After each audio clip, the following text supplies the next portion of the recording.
حضرت ایوب بیمار سخت شد، بیماری پوستی. یه بیمار شفا میخواد،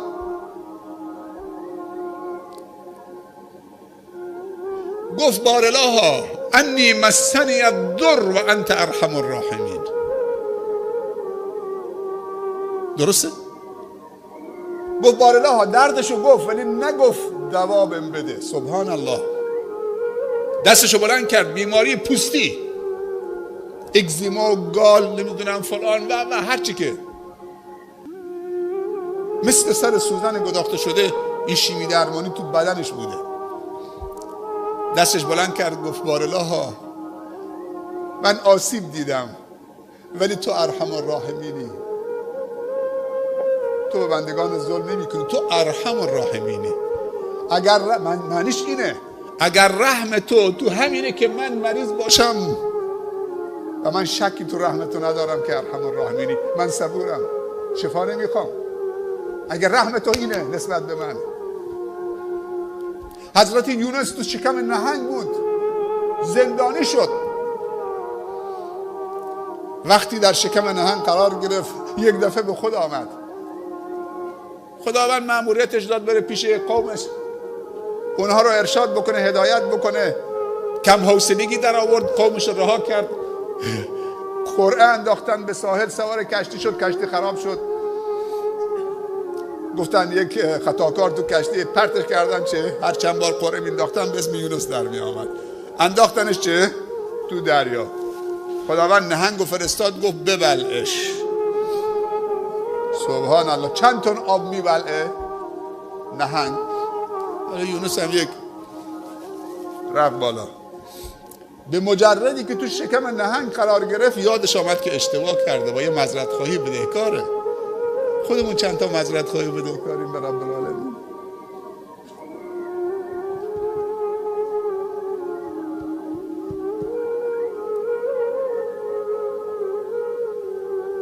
اون خیلی بزرگواره. اگه کسی گفت بارالله من معذرت میخوام دیگه، به جایی که گوشمالش بکنه نوازشش میکنه و هدیه هم بهش میده.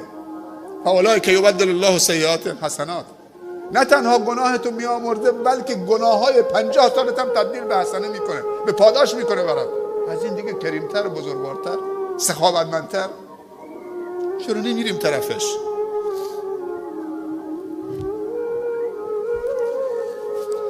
یونس اونجا متوجه شد، حضرت یونس که اشتباه کرده یه معذرت خواهی بدهکاره.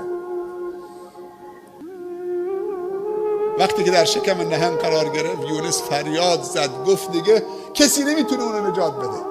رفت تو اعماق اقیانوس. اون موقع خود دیگه زیر دریایی ها نبود که برن به کمک امداد و نجات، اینطوری نبود که تو اعماق اقیانوس بره.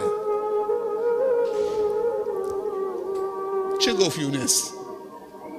لا اله الا انت سبحانک. نجات میخواست یا نمیخواست؟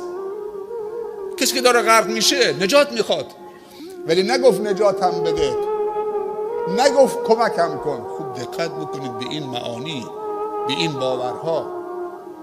گفت لا اله الا انت. توحید رو دوباره چه بیان کرد با تمام وجودش.